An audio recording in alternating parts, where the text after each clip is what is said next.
Então, se você recuar nessa fé, a Bíblia está dizendo bem claro que Deus não tem prazer em você. Você não pode recuar. Nós nunca podemos voltar. Nós temos que estar sempre crescendo, melhorando, aumentando a nossa fé. E nós temos visto quantas pessoas que, com o passar do tempo, ao invés da fé aumentar, a fé diminuiu, recuou. Isso é terrível. De repente o crente passa a duvidar da palavra de Deus, passa a duvidar das coisas de Deus. Ele deveria estar crescendo, melhorando, mas ele está recuando. Então tem gente que vive só do passado. Quando eu era jovem eu fazia isso. Quando eu era jovem eu acreditava nisso. Quando eu era jovem. Então olha só. Fica vivendo do passado.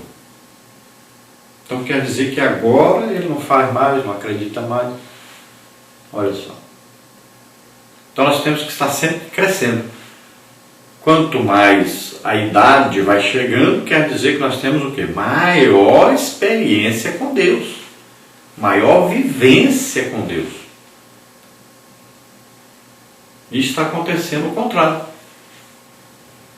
Nós temos visto que, principalmente na área espiritual, na área, por exemplo, dos dons do Espírito Santo, ao invés das pessoas estarem crescendo, eles estão retornando. Olha só. Por quê? Quando eu era jovem eu acreditava nisso, eu orava, eu ia para a vigília, eu buscava o batismo, buscava os dons, eu acreditava que Deus ia me usar. E agora? Não, agora eu não vou mais para a vigília, eu não gosto mais de oração, não acredito que Deus vai me usar um dom. Então está recuando. Ele deveria estar sempre melhorando, crescendo. Olha só. E tem muita gente mesmo recuando. E a Bíblia diz que Deus não tem prazer nesse que volta. Deus tem prazer naquele que está sempre crescendo, na comunhão com Deus, sempre desejando mais, sempre acreditando mais, sempre trabalhando mais na obra de Deus com prazer, com alegria, com amor. Então, nessa lição de hoje, nós vamos ver então essa fidelidade, que é uma qualidade do fruto do Espírito, e vamos ver aí em contrapartida, ou seja, alguma coisa que é contrária a essa fidelidade. Se a fidelidade vai te levar a acreditar, permanecer acreditando em Deus, na sua palavra, aí vem o que? Vem a idolatria. A idolatria faz o que? Faz a pessoa acreditar em outro Deus. Faz a pessoa buscar outro Deus. Faz a pessoa acreditar que pode ter e ser a mesma coisa, adorando a outros deuses, como se ele estivesse adorando o Deus verdadeiro. Então ele substitui o Deus verdadeiro por outro Deus. Para você entender melhor, o que Arão fez? Ele substituiu o Deus que não podia ver por um Deus que podia ver. É isso que o povo queria. Então ele fez um Deus visível. Esse Deus não podia tocar, não podia abençoar, não podia ver, não podia andar. Então era um Deus bom para eles, por quê? Porque eles poderiam controlar esse Deus ao invés de serem controlados por Deus. E eles também poderiam ter um Deus que nunca os amaldiçoaria. Eles poderiam fazer o que quisessem. Esse Deus não reagiria, enquanto o outro não tolerava o pecado. Então olha só, é a substituição de Deus. Então a idolatria substitui. Por que eles gostam de imagem, de escultura, uma estátua, então, objetos? Por quê? Porque o objeto é controlável. Onde aquele objeto estiver, pode até ser que você seja santo diante daquele objeto. Mas quando você estiver longe desse objeto, você pode pecar à vontade. O objeto não está vendo. Então vamos ver a lição, as seguintes partes e tópicos. Parte 1, o significado de fidelidade. Tópico 1, definição. Tópico 2, a fidelidade como fruto do Espírito. Tópico 3, a fidelidade de Deus. Na parte 2 nós vamos ver idolatria e heresia, um perigo à fidelidade. Tópico 1, o que é idolatria? Tópico 2, a idolatria no Novo Testamento. Tópico 3, o que significa heresia?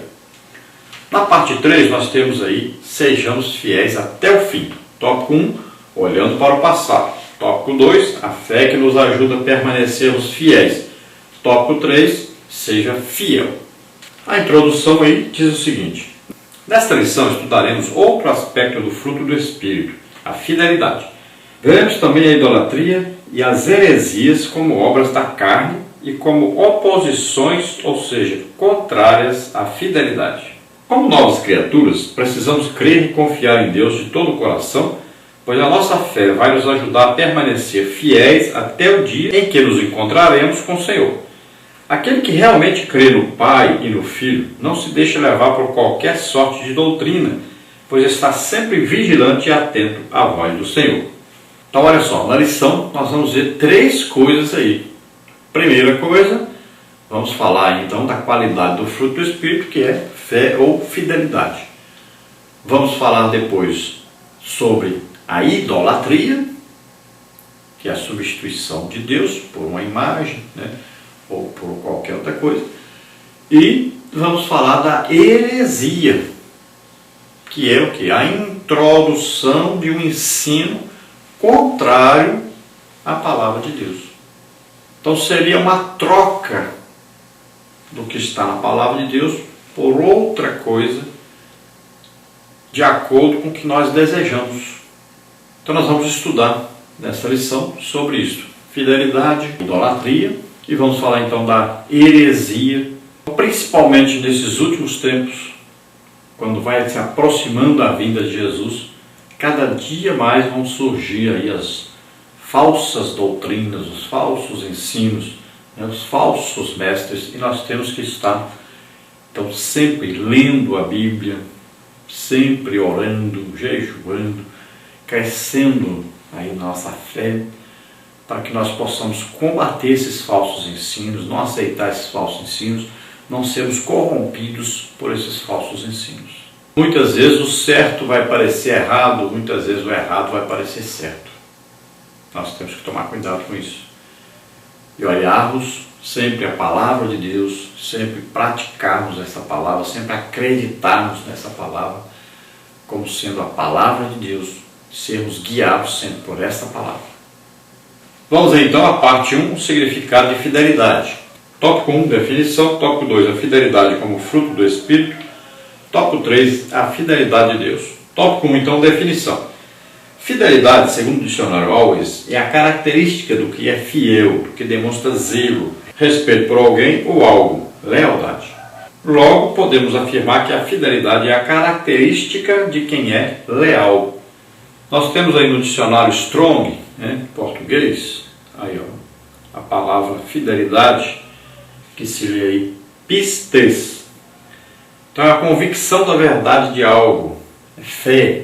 No Novo Testamento, então é de uma convicção ou crença que diz respeito ao relacionamento do homem com Deus e com as coisas divinas, geralmente com a ideia inclusa de confiança e fervor santo, nascido da fé e unido com ela. Então aqui, relativo a Deus. Então essa palavra, pistes, olha aí, é a convicção de que Deus existe e é o Criador e governador de todas as coisas, o provedor e doador da salvação eterna em Cristo. Agora, em relação a Cristo aí, olha só, é a convicção ou fé forte e bem-vinda de que Jesus é o Messias, através do qual nós obtemos a salvação eterna no reino de Deus. A fé religiosa dos cristãos é a fé com a ideia predominante de confiança, fidelidade, lealdade. É o caráter de alguém em que se pode confiar. Vamos ver agora no dicionário bíblico Wycliffe, a fidelidade, número 1 aí. Então essa palavra pistes, fidelidade, confiabilidade. Em Gálatas 5:22 é melhor traduzido então fidelidade, ao invés de colocar em fé, colocar então fidelidade. Em Romanos 3,3, a fidelidade de Deus expressa a justiça de Deus. Em Lucas 18,8, quando, porém, vier o Filho do Homem, porventura achará fé na terra? Então essa palavra aí, fé, é fidelidade. 1 Timóteo 6,11, olha aí, a piedade, a fé, fidelidade, a caridade, a paciência, a mansidão. 2 Timóteo 2,22, então segue a justiça, a fé e a caridade. Essa palavra aí, fé, o certo seria fidelidade. Ficaria então muito melhor com o sentido aí, fidelidade, em todas essas passagens aí. Ainda no dicionário bíblico Wycliffe, vamos ver fidelidade, segunda maneira de ver aí. Então, pistes, fidelidade. Um ponto central no caráter de Deus é a fidelidade, ou a possibilidade de se ter total dependência dele. 2 Timóteo 2,13, olha, a fidelidade de Deus é corolário da sua autocoerência. No Antigo Testamento, quando o Senhor aí é rocha, quando se fala de Deus aí como rocha, então isso aí está falando da rocha inabalável, ou seja, digna de toda confiança. Então sua aliança também é inviolável, fala da fidelidade da aliança de Deus. Deuteronômio 7,9. O perdão está enraizado na sua fidelidade, como está em 1 João 1,9. Se confessar nosso pecado, ele é fiel e justo para nos perdoar de todo pecado. Então acreditar nisso é fidelidade. Jesus é fiel e verdadeiro, como está em Apocalipse 19,11. Absoluta fidelidade como sumo sacerdote, Hebreus 2,17. Acreditamos que ele é o sumo sacerdote perfeito, sem pecado. Acreditamos que ele é o quê? Apóstolo, como está em Hebreus 3, 1 e 2, o apóstolo da nossa fé. Então ele veio para nos salvar, foi enviado por Deus para nos salvar.